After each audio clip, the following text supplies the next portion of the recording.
Hi, it's the M.L.M for the Soul channel, and I do have a new topic for today. Before I begin, I would just like to say, may the words and expressions of my mouth and the thoughts and meditations of my heart find favor and acceptance before you, Hashem. And some people I thank who've inspired me. Hope they can inspire you as well.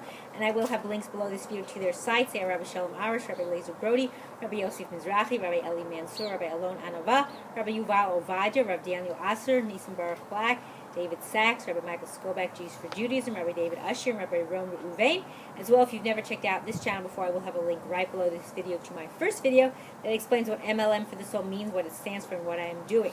So this is an email that, again, was sent to me by my mom, so thank you. And this is all also from Rabbi Daniel Travis, who has a kollel in Yerushalayim called Kollel Torah Chaim. And this is from some of his questions and answers. And they're based on Divrei Halacha. And this one was actually answered by Rabbi Yaakov Hillel. And the question they asked was about Sameyach Bechelko, which means being happy with your lot.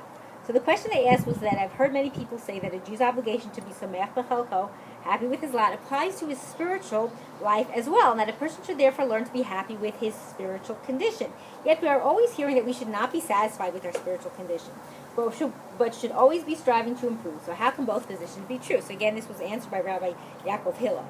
So in Teshuvot, Rav Te'alim, the Ben Ish Chai quotes a letter from his mentor, the great Mekubal Rav Eliyahu Mani, dissuading him from praying in accordance with the Kavanot Ha'ari arranged by the Rashash in his Siddur, citing the opinion of the Rishonim that the directive of Chazal that a person should be Sameyach Bechelko applies even to Torah and Avodah. So it's not just about your material lot as well.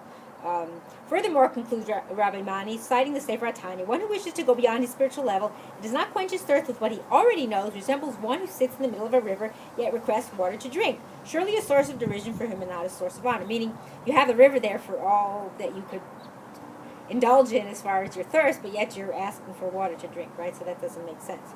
So the spiritual resources that Hashem has granted each and every one of us, which includes our Rabbeim, Chaverim, innate abilities, etc., are like a river of crystal clear water all around us, abundantly enabling us to quench our thirst for spiritual growth.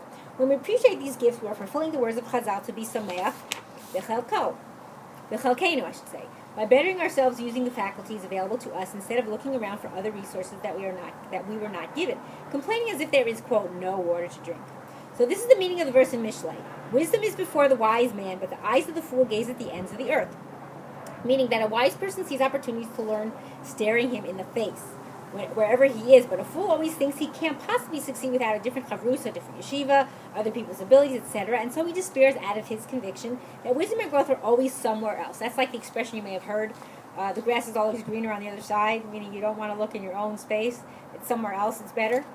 So Sameyach Bechelko applies to spirituality, means appreciating the spiritual resources already granted to us by Hashem, using them to grow to the utmost rather than looking around distractedly and dejectedly at the ones we wish we had and think we need. We should trust in Hashem that the circumstances He avails us with are the very circumstances that He wants us to excel through. So meaning what we have is what He wants us to use. But there is another level of meaning to the concept of happiness with our spiritual lot, found in the works of the Arizal, and hinted to already in the words of the Rav Eliyahu Mani.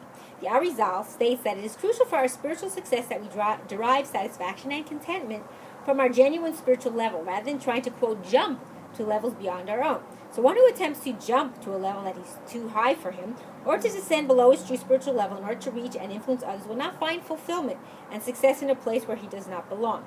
Everyone, he explains, has a built-in Yira Panimit, which is an internal one, and a Yira Chitzonit, which is external, that's guiding him away from these mistakes. His Yira Panimit is instinctively apprehensive of spiritual levels beyond him, while his Yira Chitzonit shies away from those beneath him. This is a deeper meaning in the description of the six-winged angels in Sefer Yecheskel, who cover their face with two and their legs with two, using only the middle two wings to fly. So we learn from this that the true success of a person is only when he functions at the level appropriate for him. For example, if you take a great Rosh Yeshiva and make him a Cheder rabbi, his true potential has been destroyed. So too, if you take an outstanding talented taxi driver, and make him a commercial jet pilot, his potential has been destroyed. Meaning, if you're a taxi driver, you're not meant to be piloting a plane. You don't have the skills. You don't have the learning. Same thing with a Rosh Yeshiva as opposed to a Cheder rabbi. It's two different things. So you can't. It's like saying I'm going to use the saw of a construction worker to cut a diamond. It just doesn't work. It's two different things, right? You can't mix the two together. So besides serving as a catalyst of spiritual growth, contentment is also a unique dividend of it, while material growth, on the other hand, almost never leads to contentment. This is because the more one achieves spiritually within his allotted portion, the more satisfaction he can derive. A blessing absent from material growth, where a different principle is at work. Ohev kesef lo yishba kesef. One who loves money will never have enough of it. So what's absent from the material growth is the satisfaction. So as Chazal state, one who has 100 coins automatically wants 200, and so on, meaning that while a beggar may only feel he's lacking a few shekels, the millionaire to his mind is lacking millions and feeling like the poorest man on earth, with the result that material gain inevitably causes pain to its recipient. On the other hand, when a person completes another tractate of Gemara, he does not feel pain that he did not yet know all of Shas, but is happy with what he has achieved and inspired to learn more. So a rich person can never get enough. They always want more. They're never satisfied. They think they have nothing. So that's the difference with the material and the spiritual, the satisfaction. So the magnate obsessively accumulates wealth because he looks upon his current account balance as nothing. One growing spiritually derives encouragement to continue from his appreciation that what he already has is something. Thus, only on the spiritual plane does more lead to happiness and contentment, meaning materially it doesn't lead to that. So it's only spiritually, because there's so much to learn endlessly. You could keep growing. So therefore we see that the concept of Sameyach b'chelko is no injunction not to grow spiritually, but on the contrary is an instruction for how to grow spiritually, appreciating and using the spiritual tools already at our disposal, while avoiding the pitfalls of jumping or descending to spiritual levels inappropriate for us. So growing in this manner produces even more happiness and contentment, which in turn inspire us to further growth.